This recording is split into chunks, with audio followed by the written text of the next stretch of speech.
आज के इस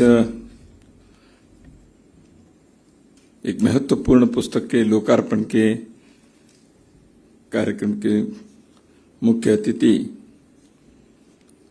देवभूमि उत्तराखंड के यशस्वी मुख्यमंत्री और कई वर्षों से मेरे मित्र और संगठन में सहयात्री रहे श्री पुष्कर सिंह धामी जी,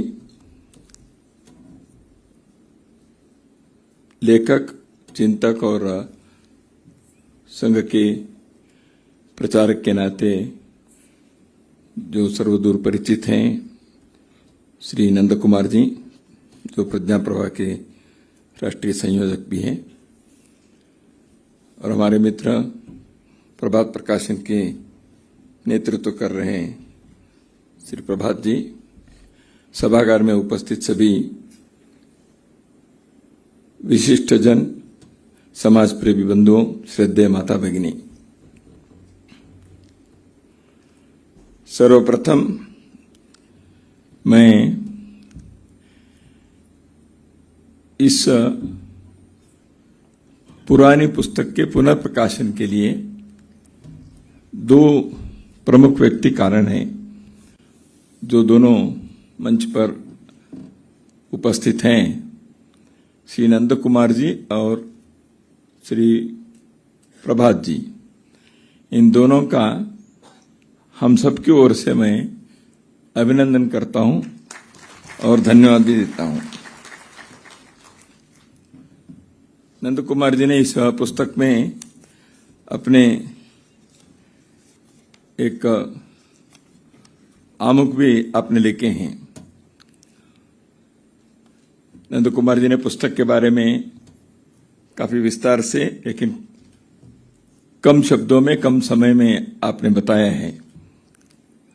मैं चाहता था और भी कुछ विषय इस संदर्भ में आप बताएं, ऐसे मेरी इच्छा थी ताकि मैं कम बोलूं।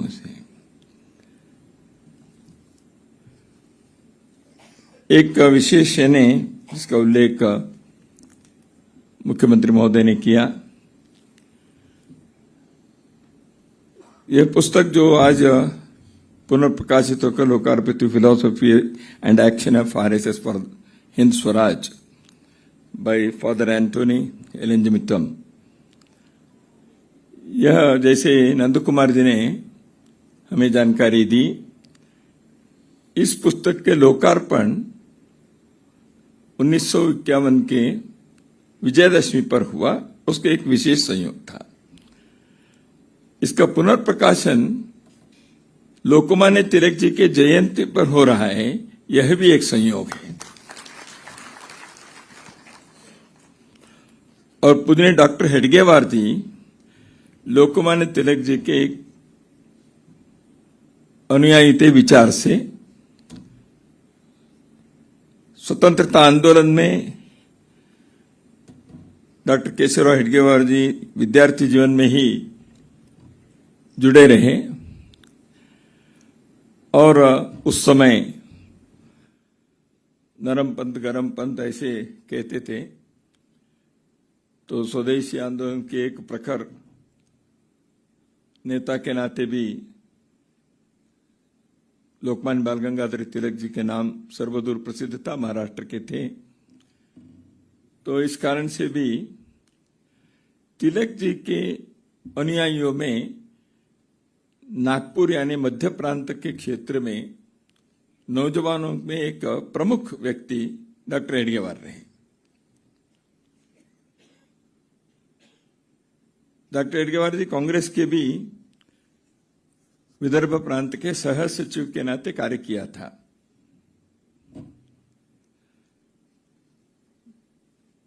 तो इसलिए आज चंद्रशेखर आजाद के भी जन्मतिथि हैं और तिलक जी के 170वां जन्मदिन है और देहरादून में एक कार्यक्रम हो रहा है। और देहरादून में कार्यक्रम करने के लिए मैंने ही इनको कहा, तो इसलिए इसका कार्यक्रम को देहरादून में करें। कारण इतना ही है देखिए, दिल्ली में, मुंबई में कार्यक्रम तो हो ही सकते हैं, लेकिन देहरादून के लोगों से भी मिलना हो जाए और उनको भी ऐसे कार्यक्रम मिलना चाहिए, ऐसे एक विचार आकर देहरादून में एक कार्यक्रम संपन्न हो रहा है। थोड़ा प्रभात जी को दिल्ली से यहां आकर करने में कठिनाई हुई होगी, तो लेकिन यहाँ के श्रोतागण कैसे हैं आपको मालूम हो गया। आधा घंटे पहले ही आकर बैठते हैं, तो इसलिए अगले पुस्तक को भी यहाँ कर सकते हैं आप।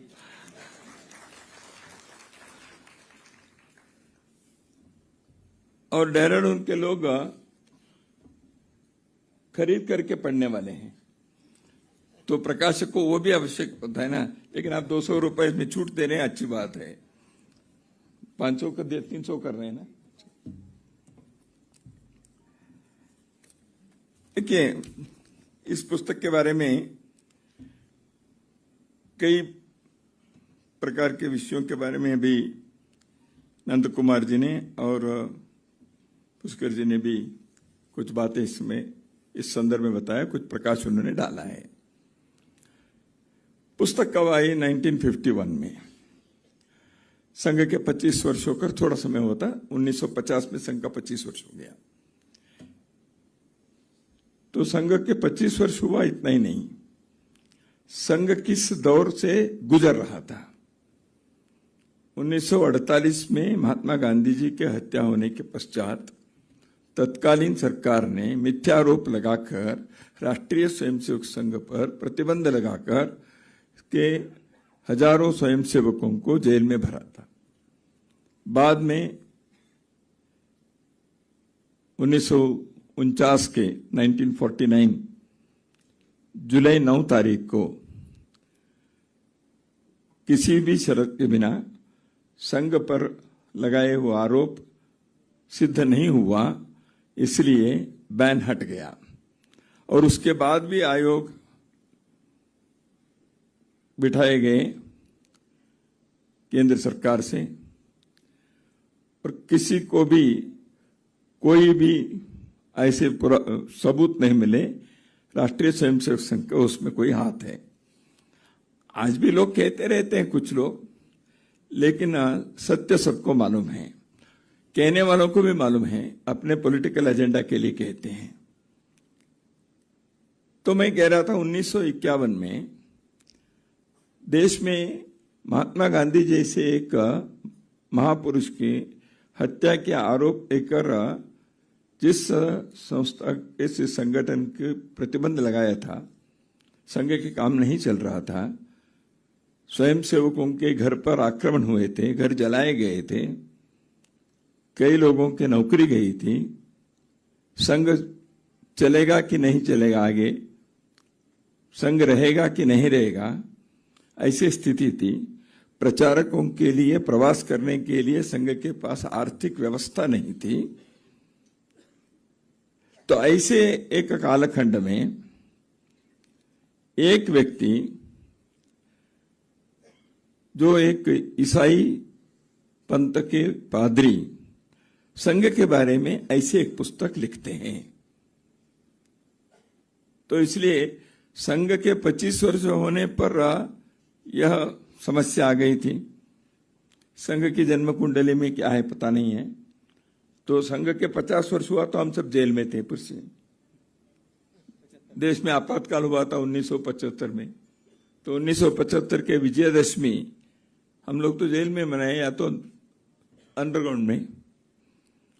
तो संघ पर बैन हुआ था। संघ को 75 वर्ष हुआ तो प्रधानमंत्री जो देश में थे वो संघ के स्वयंसेवक रहे। संघ जब 100 वर्ष मना रहा है और एक स्वयंसेवक प्रधानमंत्री हैं।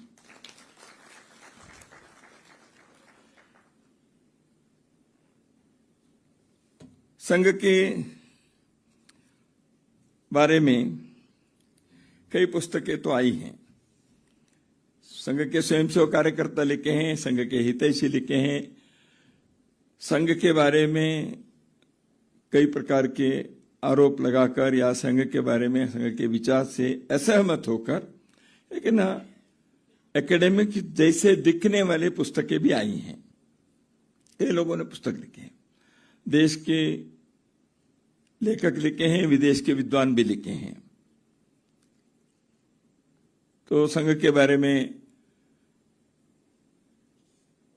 जो वाल्टर एंडरसन ने एक पुस्तक लिखी कई वर्ष पहले, ब्रदरहुड इन सैफरन, उसके बाद उन्होंने ही लगभग 35 साल के बाद उन्होंने और एक पुस्तक लिखी। तो थोड़ा सा उससे भी अधिक विषयों को लेकर, और 30 साल के बाद मेरा अध्ययन संघ के बारे में क्या है, ऐसे उन्होंने एक आउटसाइडर्स व्यू, संघ फ्रॉम द आउटसाइड, ऐसे लिखा। संघ के बारे में लिखने वाले लोग संघ को कितने अध्ययन किए हैं वो पुस्तक से मालूम हो जाते हैं।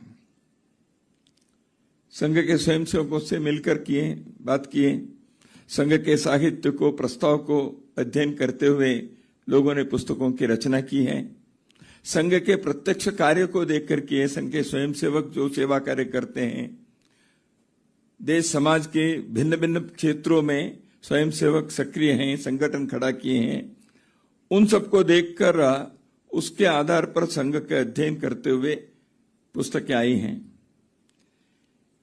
लेकिन यहां ये जो पुस्तक है, जैसे अभी बताया, फादर एंथोनी की पुस्तक, संघ के दर्शन और संघ के जो कर्तृत्व है, कृत्य है, एक्शन है, संघ के कार्य का स्वरूप, इसके बारे में 25 साल पहले के देखिए आए उस समय दोबारा। और एक दौर क्या था, एक मैंने बताया संघ पर आरोप लगा था, मिथ्यारोप था। दूसरा एक है, आज संघ के स्वयंसेवक जितने देश भर के विभिन्न क्षेत्रों में संगठन चला रहे हैं, उस समय केवल एक ही संगठन, इस पुस्तक की रचना के समय अखिल भारतीय विद्यार्थी परिषद का प्रारंभ हुआ था 1948 में, 49 में, वो छोड़कर और कोई स्वयंसेवकों के संगठन कहीं नहीं थे। भारतीय मजदूर संघ बाद में, भारतीय जनसंघ बाद में शुरू हुआ, कोई भी संगठन नहीं था उस समय। यानी समाज में स्वयंसेवक क्या कर रहे हैं संगठन के द्वारा, ये किसी को परिचय भी नहीं था। तो ऐसे कालखंड में एक व्यक्ति ऐसे एक पुस्तक लिखते हैं, तो एक बिना पूर्वाग्रह के और देश के कल्याण और देश की उन्नति को मन में रखकर भारतीय चिति में इस देश के संस्कृति के सुगंध में न केवल विश्वास रखने वाले, उससे प्रेरणा लेने वाले एक विदेश में उद्धव पंथ के अनुयायी ऐसे एक पुस्तक लिखते हैं। इसे उनके जो आर्गुमेंट्स है इसमें, जिसके बारे में थोड़ा सा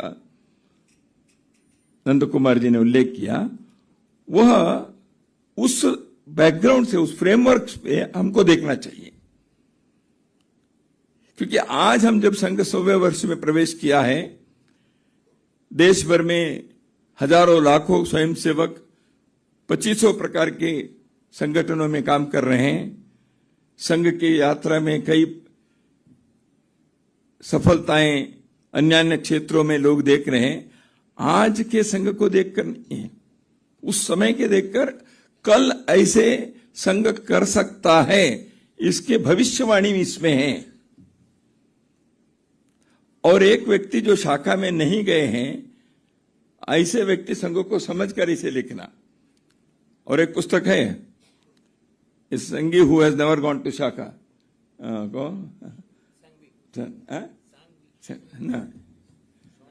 राहुल रोशन। तो उन्होंने Sanghi who has never gone to Shakha, तो उन्होंने अपने बारे में लिखा है, भाई ऐसे क्यों मुझे संघी कहते हैं। Here is a person, a father, a पादरी, who has never gone to Shakha and who is explaining RSS more than an RSS person can do. इसका अर्थ क्या है? फादर एंथोनी केवल संघ का अध्ययन नहीं किए, जैसे अभी नंद कुमार जी ने यहां हमें बताया। इसमें इतने प्रकार के जो कोटेशंस हैं भारत के मनीषियों के, भारत के प्राचीन ग्रंथों के, कठोपनिषद के हैं, कहीं भगवत गीता के हैं, कहीं राधा कृष्णन, कहीं रविंद्रनाथ टैगोर, कितने लोगों के वो उल्लेख करते हैं। तो इसलिए ऐसे एक विद्वान लेखक जिनके मन के अंदर भारत के उत्थान, सांस्कृतिक उत्थान, भारत की भौतिक तरक्की, यही उनके मन में है, इसीलिए ऐसे एक पुस्तक का लिखने की उनके प्रेरणा मिली होगी। वो सोचे होंगे ये कार्य कौन करेंगे। उन्होंने उस समय के कई प्रकार के सामाजिक, सांस्कृतिक, आध्यात्मिक आंदोलनों के भी उल्लेख करते, ब्रह्मो समाज के, आर्य समाज के, हिंद महासभा के, कांग्रेस और कम्युनिस्ट पार्टी के, इन सबके उन्होंने कहीं ना कहीं उल्लेख करते हुए इसमें आरएसएस के उन्होंने विश्लेषण किए हैं। Socio political, cultural and spiritual fields में भारत के संदर्भ में कौन कौन काम किए हैं, उन सबके काम के आधार पर देखकर इन सबके बीच में आरएसएस की एक विशेषता है, एक यूनिकनेस है, और कल जाकर लंबे समय तक का भारत के उत्थान के लिए कार्य करने के एक आंतरिक सत्व इस आंदोलन में, इस राष्ट्रीय अभियान में है, ऐसे उन्होंने भविष्य क्या है सत्य हुआ है।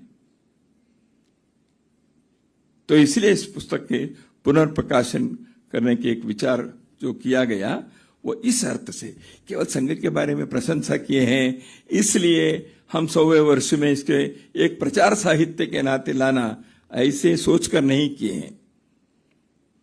इस पुस्तक की एक प्रति लगभग 25 साल पहले संघ के अभिलेखागार में दिल्ली में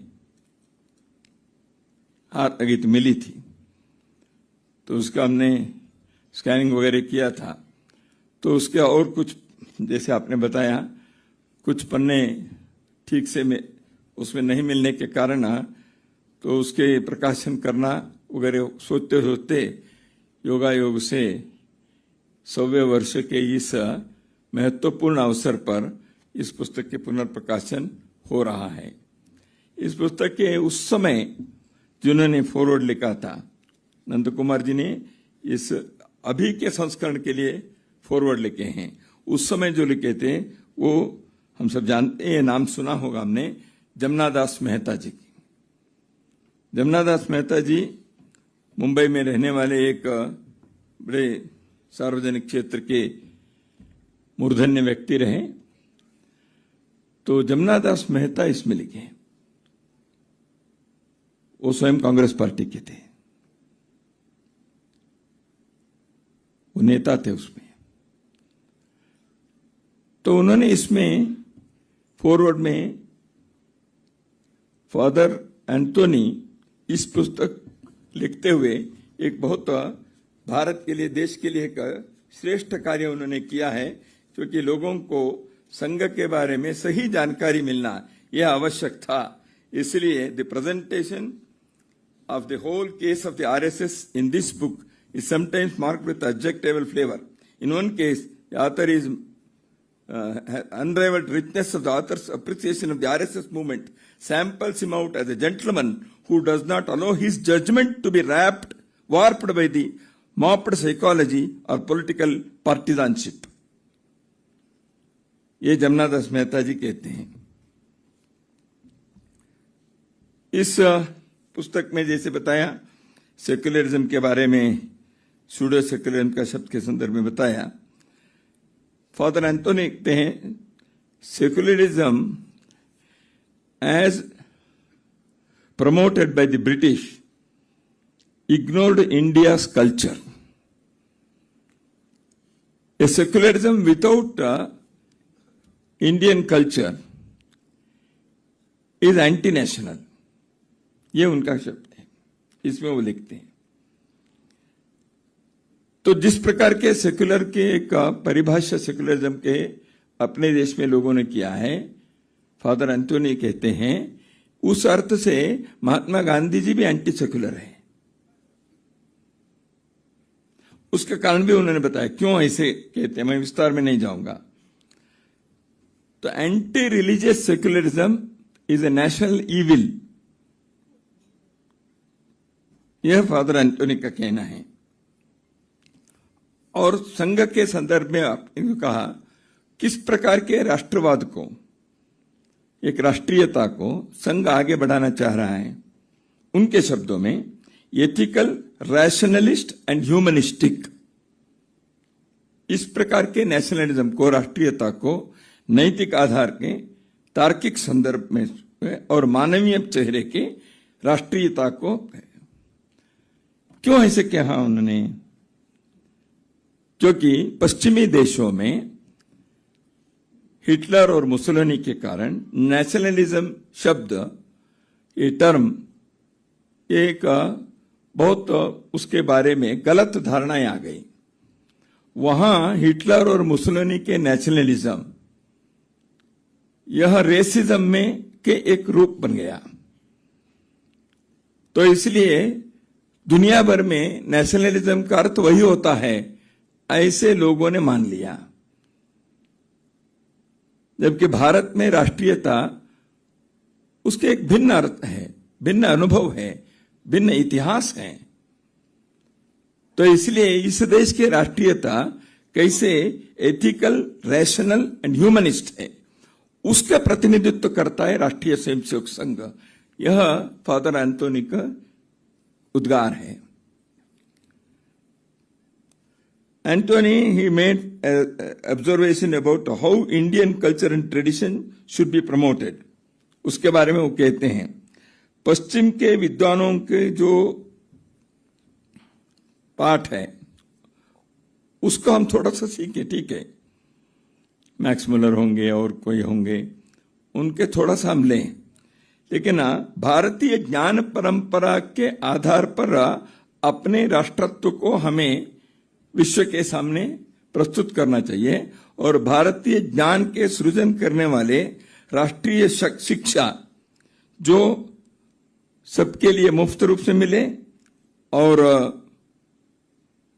संस्कृत आधारित हो, संस्कृति आधारित हो, इस प्रकार की शिक्षा भारत में मिलने चाहिए, क्योंकि वह राष्ट्रीयता को पोषक करने वाले ऐसे एक व्यवस्था बन सकती है। यह फादर एंटोनी अपनी इस पुस्तक में संघ के संदर्भ में लिखते समय यह संघ करना चाहता है, ऐसे उन्होंने कहा है। संघ के संदर्भ में वो कहते हैं, भारतीय आत्मा को जागृत करने वाला, this is rejuvenating the Indian national soul, ये शब्द है उनका। और हिंदू जब कहता है राष्ट्रीय स्वयंसेवक संघ, संघ ने जो अभी तक हमेशा कहते आया है और करते आया है, उसको एकदम उन्हीं शब्दों में फादर एंटोनी लिखते हैं। संघ के जो हिंदू शब्द हैं, यह इस देश के राष्ट्रीयता का नाम है और एक विशिष्ट रूप से वो संघ के बारे में एक अपने अभिप्राय व्यक्त करते हैं। ये जो संघ है आधुनिक काल में यह एक नया संघ है, इस अर्थ से वो कहते हैं महात्मा बुद्ध ने संघ प्रारंभ किया था। तो इसलिए सनातन हिंदू और बौद्ध इन दोनों के मिश्रण आधार के एक नव संघ, न्यू संघ हैज एमर्ज्ड, ऐसे राष्ट्रीय स्वयंसेवक संघ के बारे में उनका कहना है। संघ के कंट्रीब्यूशन देश विभाजन के संदर्भ में, जैसे संत्रस्त होकर अपने बंधु भगिनी देश के दोनों पूर्व और पश्चिम के सीमा से आते रहें, ऐसे लोगों के साथ जो राहत कार्य करने में संघ ने कार्य किया था, उसके बारे में उन्होंने अत्यंत प्रशंसात्मक रहा है। मैं उसमें ज्यादा नहीं जाऊंगा। संघ ये सोचता है कि सभी लोग यहाँ के children of the soil, Bharat के सभी लोग यहाँ के संतान हैं, इस मिट्टी के हैं, और संघ के प्रवेश सभी के लिए है, रिलीजन के आधार पर नहीं, राष्ट्रीयता के आधार पर यहां सभी प्रवेश कर सकते हैं, ऐसे उनका कहना है। संघ यही कहते आया है। संघ मिलिटरिज्म, रेजिमेंटेशन के आधार पर नहीं है, फैसिज्म नहीं है। संघ मिशनरी जील से काम करता है। ऐसे संघ के का परिचय करने के भिन्न भिन्न प्रकार से उन्होंने उसके विवरण दिए हैं। The swayamsevak are the watch guards of India's national soul. They uphold the fundamental ethical values of life. तो यह उनका कथन है इस पुस्तक में। वो आग्रह करते हैं, गीता, उपनिषद, वेद आधारित सांस्कृतिक परंपरा से प्रेरणा लेने वाले शिक्षा और अर्थव्यवस्था इस देश के अंदर होनी चाहिए। उसके लिए संघ प्रयत्न करेगा, यह मेरा विश्वास है। राष्ट्रीय एकता, सामाजिक विषमता को दूर करने वाले, विसंगतियों को निराकरण करने वाले ऐसे राष्ट्रीय एकता के आग्रह उन्होंने किया। छुआछूत जैसे सामाजिक कलंक को दूर करने के लिए संघ कार्य कर रहा है, यह उनका विश्वास है। संघ प्रांतवाद, जातिवाद से परे परिवर्तनवादी, समरसतावादी अभियान है, यह मेरे अनुभव है, ऐसे वो कहते हैं। राष्ट्रीयता के आधार लेकर संघ इसमें आगे भी सफल होते जाएगा, उनका विश्वास है। आर्थिक दृष्टि से भारत देश स्वतंत्र होकर 3-4 साल हुए थे। देश के आर्थिक उन्नयन के संदर्भ में वह चिंतित भी है और होना चाहिए। भारत में अंग्रेजों के और इतने वर्षों के संघर्ष के कारण जो गरीबी, अशिक्षा, निरक्षरता, ये सब यहां घर कर गए हैं, इसको दूर करने के लिए राष्ट्रीय स्वयंसेवक संघ के कार्य होना चाहिए। ऐसे भौतिक दृष्टि से, मटीरियल दृष्टि से अभावग्रस्त लोगों के चिंता करने का कार्य संघ करना चाहिए, ऐसे कहा। मुझे लगता है राष्ट्रीय स्वयंसेवक संघ ने कुछ वर्ष के पश्चात ही सेवा कार्य के एक बहुत बड़ा जाल प्रारंभ कर दिया। जो जरूरतमंद लोग हैं उनके अभाव दूर करने के लिए, उनके भौतिक जीवन सुखी होने के लिए सेवा कार्य के का बहुत बड़ा जाल आज राष्ट्रीय स्वयंसेवक संघ के स्वयंसेवक विभिन्न संस्था, संगठनों, ट्रस्ट, न्यासों द्वारा हिंदुस्तान के लगभग 50,000 स्थानों पर 1.25 लाख सेवा संस्थाओं के द्वारा छोटे बड़े सेवा कार्य कर रहे हैं। तो फादर एंटोनी ने उस समय सोचा था संघ ये करेगा, इसलिए उनका विश्वास था, हमने किया है। तो इतना ही नहीं, उन्होंने material needs, fulfilling the material needs should be viewed not as only material work but it affords culture। संस्कृति के उत्थान के लिए भौतिक दृष्टि से आवश्यकताओं को पूर्ण करना यह आवश्यक है, बिल्कुल ठीक है। यही भारत के यहां की संस्कृति कहती है। इसलिए कहते हैं भूखे क्या भूखे भजन ना हो बंदा, यही कहते हैं। मराठी में कहते हैं आदि पोटोबा मग विठोबा, यानी पहले पेट बाद में विठोबा। भूखे भजन ना हो गोविंदा। अर्थ काम के बिना धर्म और मोक्ष की बात बेतुकी है। तो इसलिए भारत में इसको संस्कृति के हिस्सा माना है। तो ये उनका कहना है कि यह होना चाहिए। और एक है, उन्होंने भारत के सामने 2 चैलेंजेस हैं, एक कम्युनिज्म और एक कम्युनलिज्म। इन दोनों के बारे में वो संकेत करते हैं। भारत को इसलिए इस दृष्टि से capitalist cruelty and irreligious socialism ये दोनों से भारत को बचाना चाहिए, ये उनका कहना है। और कौन कर सकते हैं? वो कहते हैं राष्ट्रीय स्वयंसेवक संघ इसको कर सकता है। Human dignity, social equality and national solidarity, इस आधार पर भारत में इस कार्य को करने के लिए जिनके डिसिप्लिन, कल्चर एंड आइडियलिज्म, इसके आधार पर जिन्होंने संगठन खड़ा किया, ऐसे राष्ट्रीय स्वयंसेवक संघ कर सकता है। आदर्श, अनुशासन और संस्कृति के आधार पर किए हुए लोग ही ये कर सकते हैं, यह उनका विश्वास है। इसलिए संघ के बारे में इतने गहराई से अध्ययन करते हुए इसके फिलॉसफी को, और ये कर सकते हैं कौन सी चीज जो कर रहे हैं, इसके संदर्भ में फादर एंटोनी ने ऐसे एक ट्रीटिस, एक पुस्तक के द्वारा उन्होंने जो प्रकाश किया है, उसमें उनका कहना है एक मिडिल पाथ चाहिए विश्व के लिए। Materialist communism and religious orthodoxy, ये दोनों देश के हित में नहीं है,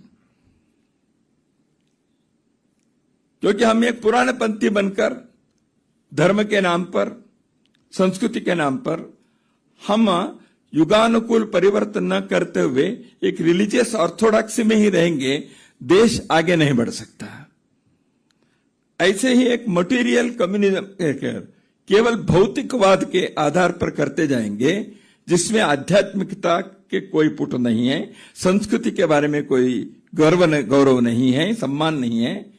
ऐसे मानवीय जीवन यह केवल भौतिक जीवन के उपभोगवादी संस्कृति को ही बढ़ावा देते हैं। इसलिए materialist communism and religious orthodoxy, इन दोनों एक्सट्रीम में न जाते हुए एक मिडिल पाथ को लेकर भारत की जनता को, भारत के लोगों को यहां आगे बढ़ाने का कार्य करना चाहिए। राष्ट्रीय स्वयंसेवक संघ is eminently capable of doing these things, ये फादर एंटोनी का कहना है। तो इसलिए मित्रों, मैं संघ के संदर्भ में कई पुस्तकें आई हैं, और फादर एंटोनी ने 75 साल पहले ऐसे एक पुस्तक लिखकर भारत के संदर्भ में यहां के लोग कैसे सोचना चाहिए और परिस्थिति क्या है, आने वाले दिनों में देश किस दिशा में जाने चाहिए, इसके संदर्भ को उन्होंने अपने आधार बनाकर कौन कर सकता है ये सोचा। ये मैं ये नहीं कहता है राष्ट्रीय स्वयंसेवक संघ के कोई प्रचार साहित्य नहीं है, परिचय साहित्य भी नहीं है। उनका विचार था फॉर हिंद स्वराज, और हिंद स्वराज उनके मन में है। हिंद स्वराज क्या है? महात्मा गांधी जी ने 1909 में जो एक पुस्तक लिखी, प्रश्नोत्तर के रूप में है, वो काल्पनिक प्रश्न और इनके उत्तर। और हिंद स्वराज में गांधी जी कुछ उस समय के स्वतंत्रता आंदोलन के कुछ हिस्से हैं, वो तो उस समय के लिए रेलेवेंट था, प्रासंगिक था।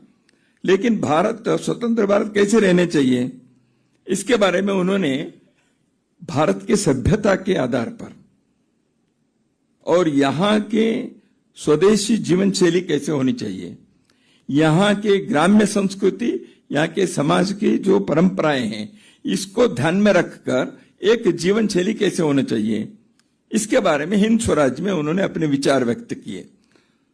देश स्वतंत्र होने के पश्चात गांधी जी ने नेहरू जी को पत्र लिखा। हिंद स्वराज के आधार पर भारत के सब प्रकार की नीतियां, आर्थिक नीति, शिक्षा नीति, भिन्न भिन्न प्रकार के गवर्नेंस के संदर्भ में सोचने के लिए हिंद स्वराज को एक आधार बनकर सोचना चाहिए, ऐसे महात्मा गांधी जी ने पत्र लिखा। नेहरू जी ने कहा बिल्कुल नहीं होगा, क्योंकि मैंने जब इसको बहुत पहले पढ़ा उस समय भी मैं इससे सहमत नहीं था, अभी भी मैं सहमत नहीं हूं, इसकी कोई चर्चा नहीं करनी चाहिए, ऐसे नेहरू जी ने उत्तर दिया। हिंद स्वराज म्यूजियम में चला गया। उसके बाद हिंद स्वराज की कोई चर्चा हुई नहीं देश के गवर्नेंस के संदर्भ में। शायद फादर एंटोनी को यह लगा होगा इस दृष्टि से देश के लिए सोचने कौन हो सकते हैं, तो इसलिए फॉर द हिंद स्वराज, ये उनकी प्रमुखता है। उसके लिए the philosophy and action of RSS कैसे अनुकूल है, तो इसलिए उन्होंने आरएसएस को उस चौकट में, उस परिप्रेक्ष्य में उन्होंने अध्ययन किया। इसलिए उन्होंने जमुना दास मेहता जी को फॉरवर्ड लिखने के लिए कहा होगा। तो इसलिए जिन विषयों के संदर्भ में संघ के परिचय के बारे में मैंने कुछ उनके वाक्यों को मैंने उद्धृत किया, बताया मैंने, वो सब एक अत्यंत संस्कृतिनिष्ठ, संस्कृति के प्रति सम्मान, श्रद्धा रखने वाले, भारत के उन्नयन, भारत की उन्नति के बारे में कमिटेड, समर्पित ऐसे एक व्यक्ति, ऐसे व्यक्ति के यह पुस्तक है। राष्ट्रीय स्वयंसेवक संघ के एक राष्ट्रीय अभियान, वह उनके अध्ययन के इसमें आ गया। उन्होंने इस विषय को इस दृष्टि से उन्होंने अध्ययन करते हुए लिखा। उन्होंने लिखा है अपने डेडिकेशन में, जो पुस्तक के डेडिकेशन है, ई the members, friends and sympathisers of the Rashtriya Swayamsevak Sangh, the vanguard battalion for national unity and solidarity, the auto charging dynamo of power and light, the well-knit, solid, disciplined national army in renaissant and reflorescent Vedantic India, ye who repudiate the liability of birth, religion, labels, and will consecrate, immolate, crucify, annihilate your individual interests for the good of your bigger whole. अपने निजी स्वार्थ को दफन करते हुए, उसके नाश करते हुए, एक बड़े उद्देश्य के लिए जीने के लिए जिन्होंने सोचा है, bigger whole, your family, sacrifice your family for society, give up your society for the welfare of mankind. तेजेदेकम कुलस्यार्थे ग्रामार्थे कुलम तेज, उसका उल्लेख किया उन्होंने। बड़ी इकाई के लिए छोटी इकाई को कैसे त्याग करने की संस्कृति हमारे देश की परंपरा है, उस परंपरा को आपने जीवित रखा है। ऐसे आप लोगों के हाथों में भारत निश्चित रूप से सुरक्षित है और आगे आप बढ़ना चाहिए, ऐसे उन्होंने कहा है। तो इसलिए इस पुस्तक के पुनर्प्रकाशन के इस संदर्भ में देश के बारे में सोचने वाले सामान्य लोग, विद्वान लोग, रिसर्चर्स, एकेडमिशियंस इस परिप्रेक्ष्य में इस पुस्तक को देखें। और राष्ट्रीय स्वयंसेवक संघ एक संगठन मात्र नहीं है, यह भारत की संस्कृति के आधार पर भारत के वर्तमान और भविष्य के लिए एक जीवन शैली है। यह एक राष्ट्रीय अभियान है, यह एक भारत की अर्चना है, मानव जाति के प्रति समर्पित एक ऐसे राष्ट्रीय आंदोलन है। इसलिए संघ के 100वें वर्ष के इस अवसर पर इस पुस्तक के प्रकाशन के प्रयोजन यही है कि हम संघ के एक साहित्य के नाते इसका अध्ययन मात्र न करें, अध्ययन तो करें ही, क्योंकि इस संदर्भ को हमको समझना पड़ेगा। और दूसरा, इसमें जो अपेक्षित किए हैं, जिस प्रकार के भारत के निर्माण होना चाहिए, उस भारत के निर्माण के लिए हम अपने जीवन में कुछ निश्चित रूप से करने का पवित्र संकल्प भी करें। इतने ही आपके सम्मुख निवेदन करता हूं। नमस्कार।